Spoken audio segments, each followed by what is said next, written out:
The Trojan War is a famous story that has captivated the imagination of people for centuries. It is about a war between the Greeks and the Trojans, two powerful civilizations of the ancient world. The Greeks sailed to Troy to fight for Helen, a woman whose beauty was said to have launched 1,000 ships. Helen was the wife of a Greek king, Menelaus, whose honor was at stake. A Trojan prince named Paris had taken her away, sparking the conflict. The war lasted for 10 long years, filled with numerous battles and heroic deeds. The story of the Trojan War is very old, passed down through generations. It was told by poets like Homer, who immortalized it in their epic tales. Homer wrote about the war in his poems, the Iliad and the Odyssey, which are still studied today. These poems are very important as they provide a window into the ancient world. They tell us about the heroes and battles of the war, such as Achilles and Hector. The Trojan War is a fascinating story that blends history and mythology, but did it really happen? This question has intrigued historians and archaeologists for years. Some people believe it did, citing various pieces of evidence. Others think it is just a myth, a story created to explain the past. Let's explore the evidence and see what we can find about this legendary conflict. The Trojan War myth is full of exciting characters, legendary battles, and divine interventions. It is one of the most famous stories from ancient Greek mythology. Paris, a Trojan prince, started the war by making a fateful decision that would change the course of history. He kidnapped Helen, the wife of King Menelaus of Sparta. Menelaus was furious and determined to get her back. He gathered an army of Greeks, including the mightiest warriors of the time, to help him retrieve Helen and restore his honor. The greatest Greek hero was Achilles, a warrior of unmatched strength and speed. Achilles was known for his near invincibility, except for his famous heel. Achilles fought bravely against the Trojans, leading many successful attacks. Hector was the best Trojan warrior, known for his noble character and fierce fighting skills. He was the son of King Priam of Troy and a beloved leader of his people. The war went on for many years, with neither side able to secure a decisive victory. The Greeks couldn't capture Troy, despite their numerous attempts and strategies. They came up with a clever plan, one that would go down in history as a masterstroke of deception. They built a giant wooden horse, a seemingly innocent gift to the Trojans. The Trojans thought it was a gift, a symbol of their victory and the end of the war.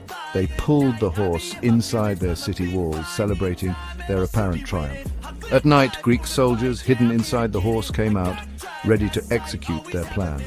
They opened the city gates for the rest of the Greek army, who had been waiting for this moment. The Greeks finally conquered Troy and won the war, marking the end of a legendary conflict that has been told and retold through the ages. In the 19th century, Heinrich Schliemann was very interested in the Trojan War.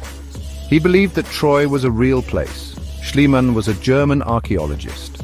He used the descriptions in Homer's poems to find Troy. Schliemann searched for Troy in Turkey. He found ruins at a place called Hisarlik. He believed these ruins were the remains of ancient Troy. Schliemann's discovery was very important. It suggested that the Trojan War might not be just a myth. Schliemann found many artifacts at Hisarlik. He found pottery, weapons, and jewelry.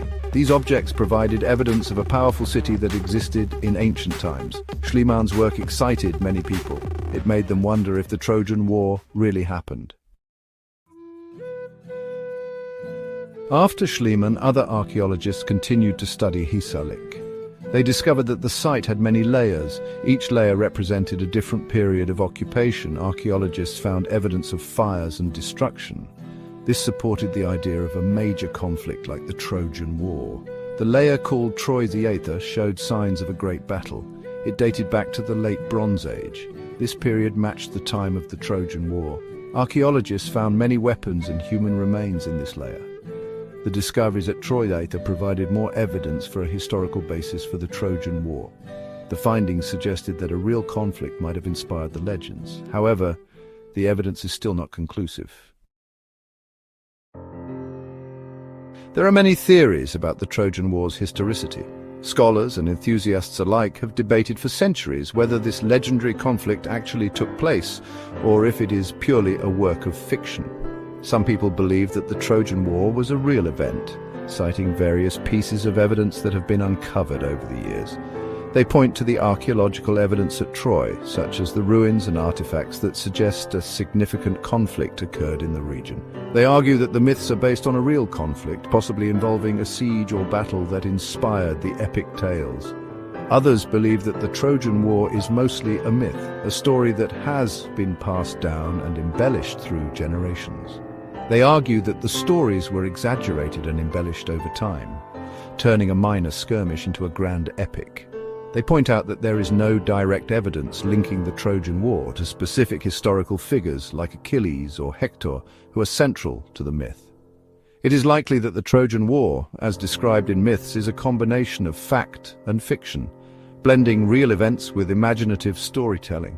A real conflict may have occurred at Troy, but the details have been lost to time and transformed by myth. But the stories about the gods, heroes, and monsters are probably fictional, created to entertain and convey moral lessons.